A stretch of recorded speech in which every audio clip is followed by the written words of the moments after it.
Hey guys, checking in with you again. I did a video on March 19th due to overwhelming amount of questions that were coming in after the breakout of coronavirus and how it's going to affect real estate.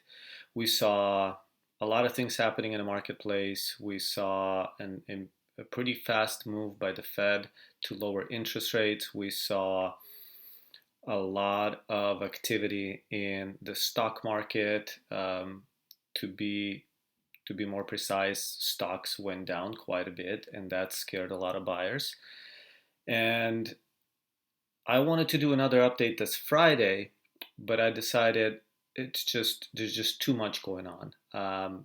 So much so that I just want to share with my followers, viewers online, and outline what is going on in the marketplace by looking at the numbers and by looking at the data and by the activity in the marketplace. So, hope you enjoyed this update. Let's dive right in. So this is the Silicon Valley real estate update as of today, and it recaps activity from March 19th. And I did another video on the March 19th. If you want to go back and take a look at that one, it talks about the activity and the price points and what's going on at different price ranges and how many homes are being sold. With this update, I want to take things into a little bit of a different direction because majority of questions that I have coming in are, well, should I wait now and buy later? Should I buy now because the interest rates are so low? Um, from sellers, I'm getting questions along the same lines. Should I sell now or should I wait? And there's no better way to answer those questions than by looking at the data. So again, let's jump back in and see what's been going on since March 19th. That's when Governor Newsom came out and said, hey, everybody should stay at home. We have shelter in place and no one should come out of their houses except for essential needs. And I thought, wow, this is going to really affect real estate. This is really going to affect the market activity. And how it was going to affect the market activity, I had no idea.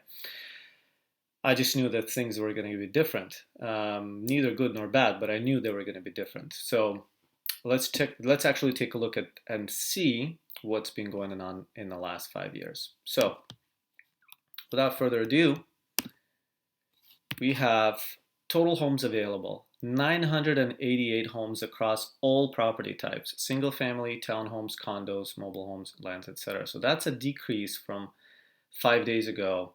If you see the video that I did, you'll see we had a little over 1,000. Now, in Santa Clara County, we have population of almost 2 million people. It's estimated that about 12% of people move every year. So that's 240 people for Santa Clara County.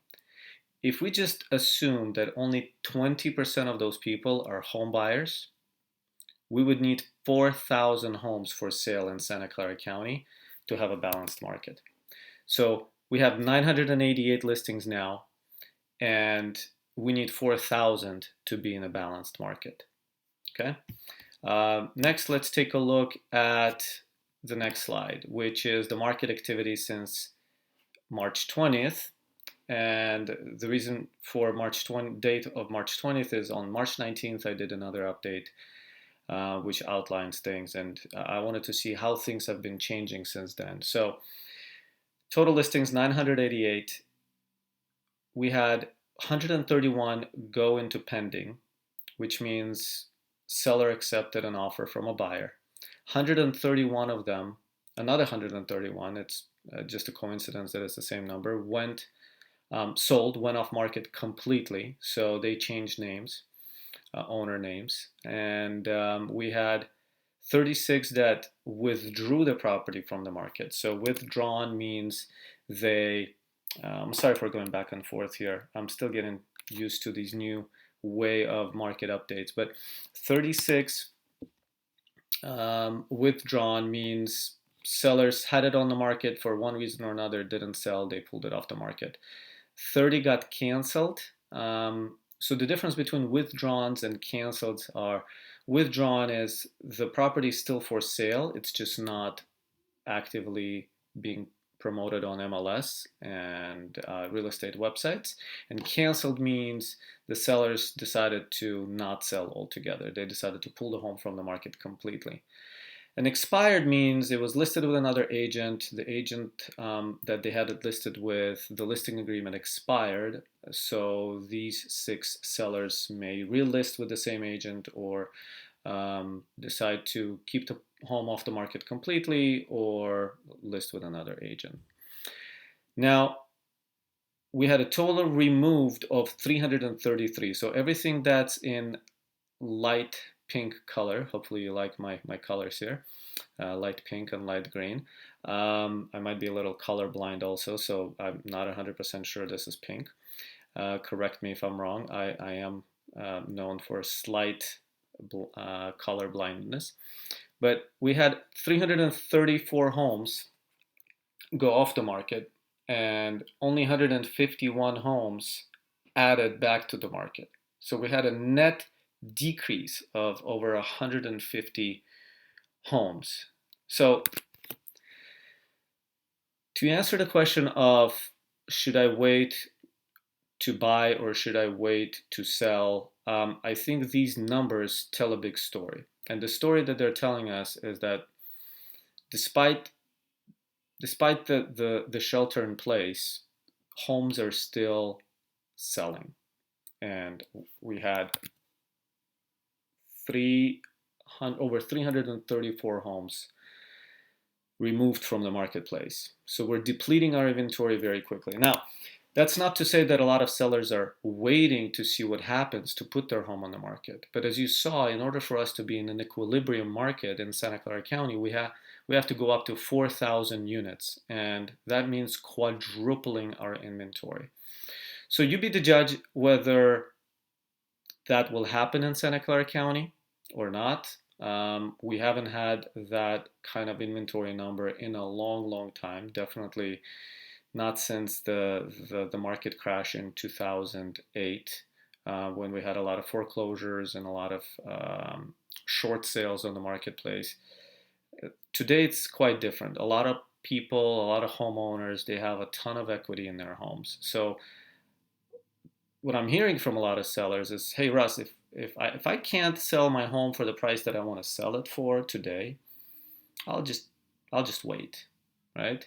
And I'm looking at these numbers, and these numbers are telling me a very interesting story. So with that said, I think if you're a buyer or a seller, your strategies are completely different in today's marketplace. What used to work 3 months ago is not going to work today. So give me a call if you have any questions. Hopefully this update was useful. One last thing I wanted to share with you is interest rates.